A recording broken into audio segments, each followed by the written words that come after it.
Boa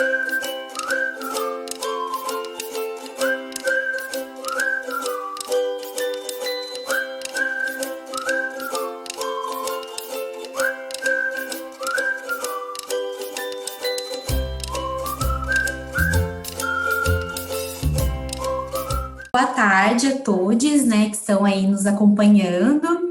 É um prazer estar aqui no Colóquio, um dos meus congressos preferidos, né?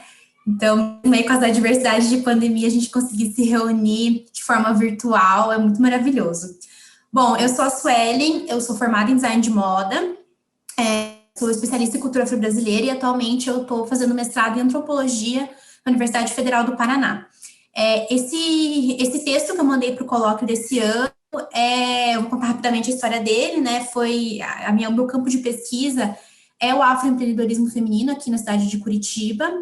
E esse texto ele surge a partir de um outro texto que eu escrevi no começo desse ano para uma disciplina de seminário de pesquisa lá do mestrado, porque quando eu comecei a ir para campo, eu comecei a sentir algumas dificuldades e eu percebi que a forma que eu estava me apresentando em campo, né, que a gente, principalmente a gente da antropologia, a gente vai para campo, a gente quer assumir aquela identidade do antropólogo neutro, né, sendo que em nenhum lugar a gente nunca vai ser neutro, a gente vai estar no espaço, as pessoas vão ver a gente, vão ver o nosso corpo, né. Então, a partir disso, eu comecei a ter algumas dificuldades e eu comecei a observar a forma que eu estava inserida em campo, né? Principalmente por ser uma mulher negra e estar ali num campo tomado por mulheres negras e essas questões de gênero, raça estão com muita força na minha pesquisa o tempo inteiro. Então, a partir disso, eu comecei a pensar sobre essa posição do pesquisador em campo. Eu até ia mandar esse artigo que eu escrevi, mas como eu submeti ele para uma revista, né, daí eu achei que não seria tão interessante, né, por questão enfim, de exclusividade textual, né? E daí eu acabei texto que eu mandei para o colóquio pensando, refletindo a respeito desse processo de construção desse corpo da mulher negra, né? E como a moda ela tá ali como uma ferramenta de construção desse corpo, desse processo de emancipação, né? Então assim surge esse texto que eu mandei hoje, vou apresentar para vocês. Pode colocar no primeiro slide, por favor. Bom, eu começo o texto trazendo essa citação do Svennis no livro Moda uma Filosofia, porque assim, como eu falei, a gente está num determinado espaço, e mesmo se esse corpo estiver nu, né, é possível perceber questões marcadas no corpo. E quando eu comecei a refletir sobre a minha posição em campo, eu lembro que a minha professora dessa mesma disciplina que eu fiz o texto, ela falou assim para mim: Suelen, é legal você pensar nas roupas, né, nessa estética de uma maneira geral, mas é também pensar essas roupas em diálogo com esse corpo que essas peças estão inseridas, né? E realmente, como Sven se fala, né, o corpo, mesmo nu, é possível perceber esses marcadores. Então, quando eu estou em campo, é possível ver que eu sou uma mulher, que eu sou negra, né? A minha faixa etária, ali, a geração mais ou menos que eu faço parte. Em alguns casos, a gente até consegue perceber nesse corpo questões de classe, questões de religião, enfim, né, localidades, alguns traços que são demarcados. Então, assim, esse corpo, ele mesmo não tendo inserido nada nele, né, como roupa, cabelo, acessórios, enfim, ele já está demarcando a sua posição no mundo, né? E daí a minha ideia é pensar esse corpo junto com as roupas. E eu me lembro muito de um outro professor meu do mestrado que ele falou uma vez sobre tudo que adere a um corpo também é um corpo. Então, é pensar nessas peças, né, também como, posso dizer, extensões desse corpo dessas mulheres negras que eu estou trabalhando, né? Pode passar, por favor.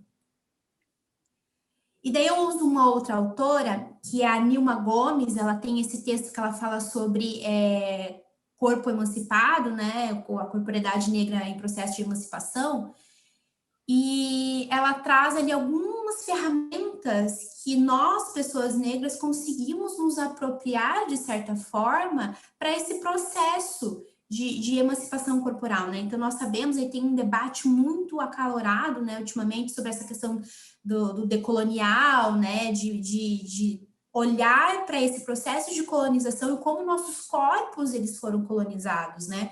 Tem um livro da Bell Hooks que é maravilhoso, que é Olhares Negros, que fala como o nosso olhar ele está colonizado, a forma que a gente percebe as coisas, que a gente enxerga as coisas, está de forma muito colonizada. A gente tem que começar esse processo de descolonizar o nosso olhar, né? E a Nilma Gomes, ela vem com esse fundamento, digamos assim, né? De como nossos corpos, principalmente nós, mulheres negras, tivemos nossos corpos colonizados durante todo esse processo de colonização, e hoje, com a colonialidade, a gente está nesse processo de busca de emancipação dessas amarras sociais, digamos assim, né? Ela traz a moda como uma das ferramentas desse processo. Então, é pensar nesses artefatos, nesses códigos vestimentares, que é um termo que eu uso desde a graduação, né, esses códigos vestimentares que fazem parte da construção do nosso corpo como mulher negra, né? Então, ela fala sobre essas vivências, esses saberes, né? E como, principalmente, ela traz com muito mais força a ideia do turbante, por exemplo, como a gente tem debatido as questões sobre o uso do turbante, né? Essas peças que acabaram sendo esvaziadas pelo sistema capitalista, né? Que tiveram os símbolos esvaziados, e como a gente busca esses artefatos como ferramentas de construção desse corpo político, desse corpo que se posiciona. Outra questão que ela traz no texto dela também é a dança como uma forma de ocupação desse espaço, né? Então, se apropriar dessas músicas, desses elementos sonoros africanos e afro-brasileiros para a ocupação desse espaço físico e desse espaço simbólico também na sociedade. E também um ponto que ela traz, essa citação que eu coloco aqui, né, sobre esse processo de empoderamento. A gente escuta muito falar, né, dessa estética empoderada, né, e algumas vezes, é uma crítica que eu acabo fazendo, né, a gente vai nas lojas de departamento e a gente vê aí, são elementos estéticos que possuem essas simbologias muito mais profundas para a população negra, sendo usadas de forma esvaziada, né? Esse termo também acabou, de certa forma, se esvaziando, né? E a gente tem que entender que esse processo, eu estou falando aqui de um coletivo, né? O processo de empoderamento, ele é coletivo. O processo dessa emancipação da população negra também é coletiva, né? Então, a gente sempre tem que estar pensando que, por mais que exista esse posicionamento individual, o coletivo, a gente está falando de um movimento muito coletivo, né? E pode passar para o próximo slide, por favor? E a moda, ela é um processo que cria uma comunicação, né? Então, através desses artefatos, através dessa estética, desses elementos que estão inseridos nesse corpo, existe essa relação, esse encontro, essa comunicação, né? Eu gosto muito de falar que é capaz de comunicar coisas que muitas vezes a gente não consegue nem falar verbalmente, né? A gente tem um grande exemplo, por exemplo, aqui em Curitiba tem muitas camisetas da Peita, né, que vocês já devem ter visto, Luxo com uma garota. Se eu tô com uma camiseta dessa em um determinado espaço, as pessoas provavelmente já vão entender muito mais sobre mim se eu nem precisar falar nada, né? Porque já tô me comunicando. E daí essa apropriação desses elementos estéticos, né? E daí a Nilma Gomes fala, né, sobre esse corpo emancipado, que é a construção política da beleza negra, né? É ressignificar esses artefatos, é ressignificar esses símbolos, né? Pode passar, por favor. Né? Como eu falei, esse processo de comunicação que existe, que a moda proporciona para esse coletivo de mulheres, né? E o Svendsen fala sobre as roupas reescreverem o corpo, né? Dando uma nova expressão, dando um novo posicionamento. Posso dizer que um posicionamento político, um posicionamento de ação, né? De comunicação, não só dentro do movimento negro, do movimento de mulheres negras, como também para toda a sociedade de uma forma geral, uma forma de se comunicar e de unir essa escolha das roupas, né, junto com esse corpo, né, esse corpo que está nesse processo de emancipação. Pode passar, por favor. Então, a partir disso, né, pensando esses códigos vestimentares, pensando essas peças, em intersecção com esse corpo que ele já é demarcado por si só, né, ele já possui esses marcadores sociais, é pensar essas questões se interseccionando de certa forma, né, criando, assim, uma questão relacional, uma questão de comunicação com esse coletivo, né? Então, elas conseguem se comunicar, né, como eu falei, tanto de forma dentro do grupo, como de uma forma para o sentido do externo, né, da sociedade. Então, esse processo de comunicação e identificação também faz parte da construção identitária dessas mulheres, né? E essa construção principalmente coletiva. Pode passar, por favor? E daí eu trouxe esse exemplo, que pode parecer um pouco desconexo, né? Porque a gente está falando aqui de um debate muito contemporâneo, né? Mas o Svendes, ele traz vários exemplos ali no livro dele, Moda uma Filosofia, e eu achei muito interessante a história dessa calça, que eu já tinha visto ela na época da graduação, né? Que são as calças bloomers, que eram calças que foram feitas no século XIX, né, a partir de uma proibição do uso de calças por parte das mulheres. Então, as mulheres não poderiam usar calças, e daí foi criada essa peça, que é uma calça que parece um pouco uma saia, enfim, para que elas pudessem usar. E a partir desse momento, eu consigo ver essa peça, consigo fazer uma relação dessa peça com as peças que são utilizadas hoje pelo movimento negro, por mulheres negras, né, como uma questão de afirmação. Porque a gente está falando de peças que, quando estão inseridas no corpo de mulheres negras, como o turbante, por exemplo, né? Ou a trans, que eu tô aqui. Se está inserido no corpo de uma mulher negra, vai ter um significado por parte da sociedade. A sociedade, com o seu olhar colonizado, ele vai entender, interpretar de uma forma completamente diferente do que inserido no corpo branco, né? E quando a gente está falando desse acontecimento da calça no século XIX, é muito semelhante, porque é uma peça o quê?